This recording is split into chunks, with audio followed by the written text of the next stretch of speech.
Hello everyone, मैं हूं सचिन और आप सबका बहुत बहुत स्वागत है मेरे इस यूट्यूब चैनल पे जहां हम लोग सीख रहे हैं सी प्रोग्रामिंग। और सी प्रोग्रामिंग के आज के इस क्लास में हम लोग एक प्रोग्राम देखने वाले हैं। इस प्रोग्राम में हम लोग को करना क्या है कि एक डिजिट होगा हमारे पास, जैसे मान लीजिए कि 1 2 3 डिजिट कह लीजिए या फिर एक नंबर कह लीजिए। और इसका सम हम लोग को दिखाना होगा, मतलब इसका सम मतलब 1 + 2 + 3 इजिकल टू कितना होगा 6 हो। ठीक है। चलिए पहले मैं आपको यहाँ प्रोग्राम लिख के भी दिखा देता हूँ, उसके बाद उसको समझा भी देता हूँ काम कैसे होगा, और उसके बाद में फिर आपको कोड ब्लॉक में भी करके दिखाऊंगा। ठीक है। सबसे पहले देखिए क्या चाहिए, एक नंबर चाहिए, तो हम लोग एक नंबर लेंगे यहाँ पे, मतलब एक वेरिएबल लेंगे और उसमें ये नंबर को हम लोग स्टोर करवा ले रहे हैं। यही चीज़ आप यूजर से भी लेके कर सकते हैं, मगर मैं यूजर से नहीं ले रहा हूँ। अब ये जो वेरिएबल होगा इसका डाटा टाइप हम लोग क्या रखने वाले हैं, आईएनटी रखने वाले हैं, इंटीजर रखने वाले हैं। उसके साथ इस प्रोग्राम में कुछ और वेरिएबल्स भी जरूरत पड़ेगा। जैसे कि सम निकालने के लिए हम लोग एक एक्स एस नाम का वेरिएबल देंगे। इसका इनिशियल वैल्यू जो होगा वो हम लोग 0 रखेंगे। उसी प्रकार से फिर ये जो नंबर है इसका हर एक नंबर को तोड़ना पड़ेगा ना हम लोग को, 3 2 1, और फिर उनको जोड़ना पड़ेगा। तो नंबर हम लोग लास्ट से निकालेंगे, जैसे कि हम लोग पहले 3 को लेंगे, फिर 2 को लेंगे, फिर 1 को लेंगे। तो इसके लिए मैं यहाँ पे एक वेरिएबल ले रहा हूँ जिसका नाम ही मैं रख देता हूँ लास्ट। तो इस प्रकार से ये 3 वेरिएबल इस प्रोग्राम में हम लोगों को जरूरत पड़ेगा, है ना। उसके बाद यहाँ पे एक लूप हम लोग चलाएंगे। तो यहाँ पे मैं वाइल लूप यूज कर रहा हूँ, यहाँ पे मैं लिखूंगा वाइल, और यहाँ पे मैं कंडीशन दे दूंगा कि जब तक नंबर जो है हमारा वो 0 नहीं हो जाता है तब तक ये लूप हमारा चलते रहेगा। अब लूप में हम लोग करेंगे क्या, सबसे पहले जो हमारा लास्ट नाम का वेरिएबल है उसमें लास्ट वैल्यू को हम लोग को लाना है। अब लास्ट वैल्यू कैसे मिलेगा, तो मैं इससे पहले वाला वीडियो में भी आप लोगों को बताया था कि कभी भी अगर कोई नंबर का लास्ट वैल्यू चाहिए तो हम लोग उसका मॉडुलस निकाल देंगे 10 के साथ में। तो आप सबको पता ही होगा कि मॉडुलस जो होता है वो हम लोग को क्या देता है भैया, रिमाइंडर देता है। रिमाइंडर देता है। ठीक है, रिमाइंडर देगा। तो यहाँ पे अगर 1 2 3 को 10 से हम लोग डिवाइड करेंगे, 10 से हम लोग डिवाइड करेंगे तो यहाँ पे देखिए 10 आएगा, फिर 2 3 आएगा और फिर 20 आएगा, और बाद लास्ट में क्या बच जा रहा, रिमाइंडर 3। तो इस प्रकार से ये 3 देगा। ठीक है, यहाँ तक तो समझ में आया होगा आप लोगों को। उसके बाद आगे देखिए, यहाँ पे ये इसको मैं मिटा देता हूँ।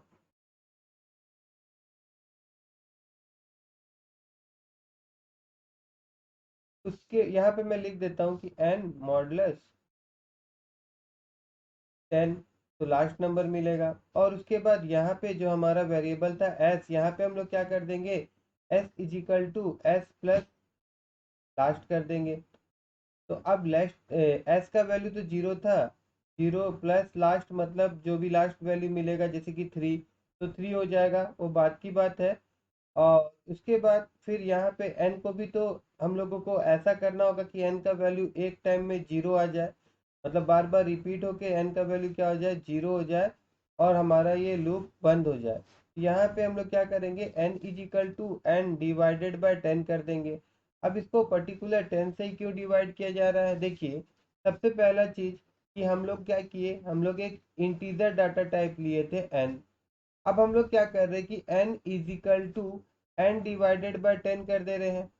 अब इससे क्या होगा कि n डिवाइडेड बाय 10 मतलब हो जाएगा 1 2 3 डिवाइडेड बाय 10। अब 1 2 3 डिवाइडेड बाय 10 मतलब ये हम लोग को क्या देगा, 12.3 देगा। अब आप सबको पता ही है कि एक इंटीजर डाटा टाइप होने के कारण ये जो डेसिमल वैल्यू है ये नहीं लेगा। दैट मीन्स जो अब n का नया वैल्यू होगा वो क्या हो जाएगा, 12 हो जाएगा। वो क्या हो जाएगा, 12 हो जाएगा। बात समझ में आया। अब 12 हो जाएगा तो क्या होगा, फिर से ये लूप में चेक होगा। अभी मैं आपको पूरा प्रोसेस करके दिखा देता हूँ। यहाँ तक तो समझ में आ गया होगा कि यहाँ पे किस प्रकार से ये क्यों हम लोग इसको यहाँ पे 10 से डिवाइड कर रहे हैं, ताकि मेरे को 3 हट जाए और फिर 12 मिल जाए, और दोबारा फिर 12 में फिर यहाँ पॉइंट आ जाए और फिर 1 मिल जाए, इस प्रकार से जाए और फिर 0 हो जाए और लूप हमारा क्या हो जाए, स्टॉप हो जाए। ठीक है। अब पूरा पूरा मैं एक बार फिर से दिखा देता हूँ आपको, यहाँ पे मैं इसको एक बार मिटा देता हूँ। देखिए इसको मैंने यहाँ पे मिटाया। और अब देखिए पूरा, अब सबसे पहले कहाँ गया अभी, 1 मिनट। हाँ, अब सबसे पहले देखिए n का वैल्यू क्या रहेगा, 1 2 3 होगा। उसके बाद ये वाइल लूप में कंडीशन चेक होगा कि क्या 1 2 3 जो है वो 0 से नॉट इक्वल टू 0 है। जी हाँ, नॉट इक्वल टू 0 है, मतलब कंडीशन क्या हो रहा हमारा, ट्रू हो रहा। ट्रू हो रहा मतलब वाइल के अंदर में जो भी लिखा हुआ सारा कोड एग्जीक्यूट होगा। तो सारा कोड एग्जीक्यूट होगा, जो लास्ट नाम का वेरिएबल है इसमें क्या वैल्यू आएगा, 1 2 3 मॉडलेस 10, मतलब कितना मिल जाएगा, लास्ट वाला वेरिएबल में 3 स्टोर हो जाएगा। अब नीचे क्या होगा, s is equal to S plus है, मतलब कि s का वैल्यू कितना है, यहाँ पे n का वैल्यू स्टार्टिंग में 1 2 3 था, तो s का वैल्यू स्टार्टिंग में क्या था, 0 था। तो 0 + 3 हो जाएगा, 0 + 3 इज इक्वल टू मतलब कि मतलब कि 3 मिलेगा, है ना, s का वैल्यू 3 हो गया। और फिर n का वैल्यू भी चेंज होगा, n का वैल्यू क्या हो जाएगा, n is equal to 1 2 3 divided by 10। 1 2 3 divided by 10 मतलब कि 12.3। 12.3 का मतलब क्या हो गया कि ये जो वैल्यू है पॉइंट के बाद 3 ये नहीं आएगा, और n का वैल्यू क्या हो जाएगा, n का वैल्यू 12 हो जाएगा। तो अब मैं इसको मिटा देता हूँ फिर से एक बार, यहाँ पे इसको मैं मिटा देता हूँ,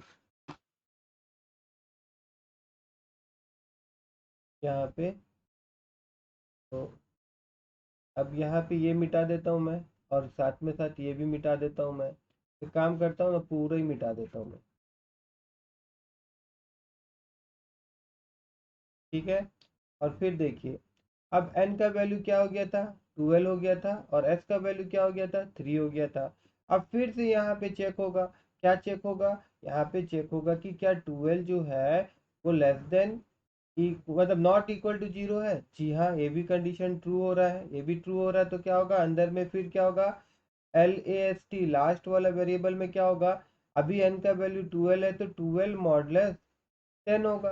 अब 12 मॉडुलस 10 होगा, मतलब लास्ट वैल्यू क्या है, 2 है ना, तो क्या मिल जाएगा, 2 मिलेगा। मतलब लास्ट में क्या स्टोर हो गया, 2 स्टोर हो गया। और उसके बाद s इज इक्वल टू क्या हो जाएगा, s प्लस लास्ट, मतलब s में अभी देखिए क्या है, यहाँ पे 3 है, तो यहाँ पे 3 + 2 हो जाएगा। 3 + 2 मतलब कितना हो गया, ओवरऑल वैल्यू 5 हो जाएगा। और फिर n is equal to n divided by 10, मतलब n का वैल्यू तो 12 है, 12 को 10 से डिवाइड करेंगे तो क्या मिलेगा, 1.2 मिलेगा। अब 1.2 मिलेगा तो जाहिर सा बात है कि पॉइंट का बाद वाला वैल्यू नहीं जाएगा। इस प्रकार से n का फिर नया वैल्यू क्या बन जाएगा, 1 बन जाएगा, ठीक है ना। तो अब मैं फिर से इसको मिटाता हूँ, इसको मैं फिर से मिटाता हूँ, और अब जो थर्ड टाइम लूप होगा उसको समझाता हूँ। अब फिर से क्या होगा, देखिए यहाँ पे हम लोग देखें कि अब जो हमारा n का वैल्यू और s का वैल्यू है ना, वो क्या हो गया है, वो आपका चेंज हो गया है। n का वैल्यू क्या हो गया था लास्ट तक, अभी हम लोग देखें कि n का वैल्यू 1 हो गया था और s का वैल्यू 5 हो गया था। अब फिर से चेक होगा, यहाँ पे 1 जो है क्या वो 0 है, नहीं, नॉट इक्वल टू 0 है, तो ये ट्रू हो रहा है। ये क्या हो रहा है भैया, ये आपका ट्रू हो रहा है। तो लूप फिर से एग्जीक्यूट होगा, लूप एग्जीक्यूट होगा तो यहाँ पे फिर लास्ट में क्या वैल्यू आएगा, last is equal to 1 modulus 10। 1 modulus 10 हम लोगों को 1 रिटर्न करेगा, ये 1 रिटर्न किया। तो फिर यहाँ पे देखिए एस इज इक्वल टू, अब ये जो एस इज इक्वल टू है ये क्या देगा, S is equal to S plus L, S plus last. S में क्या है, 5 है, और लास्ट का वैल्यू क्या हो गया है आपका, 1 हो गया है। तो इस प्रकार से एस का वैल्यू क्या हो जाएगा, 6 हो जाएगा। और फिर एन का वैल्यू क्या हो जाएगा, N is equal to N divided by 10।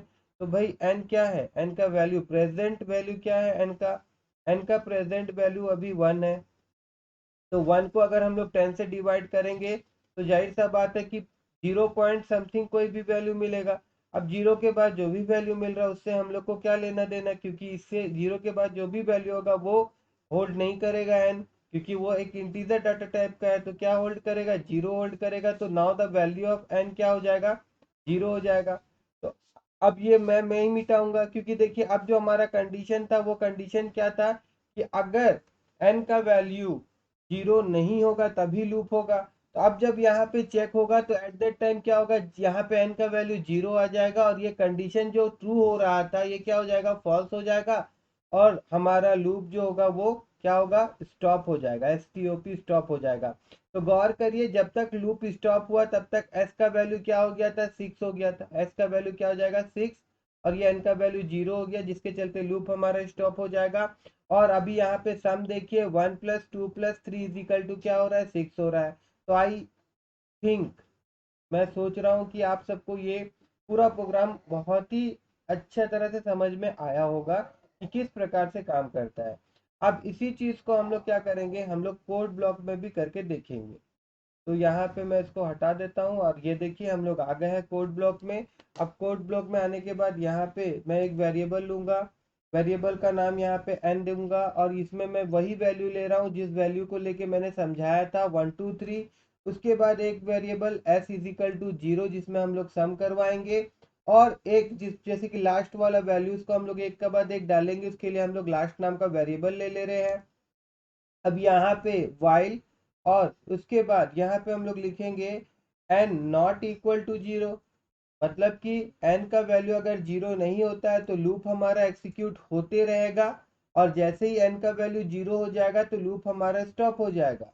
और उसके बाद में यहाँ पे लास्ट इज इक्वल टू हम लोग क्या लिखेंगे, last is equal to n modulus 10। तो इससे क्या होगा कि n का जो भी नंबर होगा उसका लास्ट वैल्यू हम लोगों को मिलेगा और इस लास्ट वैल्यू को हम लोग क्या करेंगे, s is equal to s plus last कर देंगे।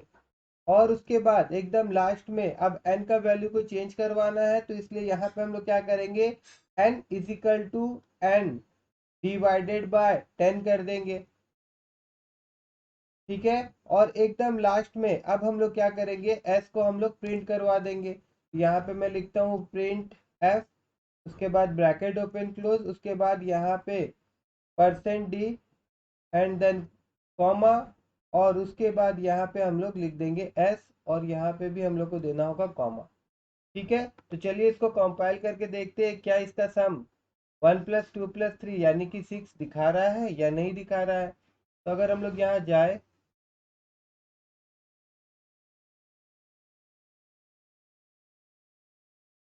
तो देखिए यहाँ पे 6 हम लोगों को देखने को मिल रहा है, मतलब कि हमारा प्रोग्राम सही तरीका से काम कर रहा है। तो अगर ये प्रोग्राम आप लोगों को अच्छा लगा हो, ठीक है, अच्छा लगा हो मतलब आप लोगों को ये प्रोग्राम समझ में आया हो और मेरा समझाने का तरीका आप लोगों को अच्छा लगा हो तो मेरे इस वीडियो को लाइक करिएगा। और अगर आप फर्स्ट टाइम मेरा वीडियो देख रहे हैं तो प्लीज़ मेरे चैनल को सब्सक्राइब करना मत भूलिएगा।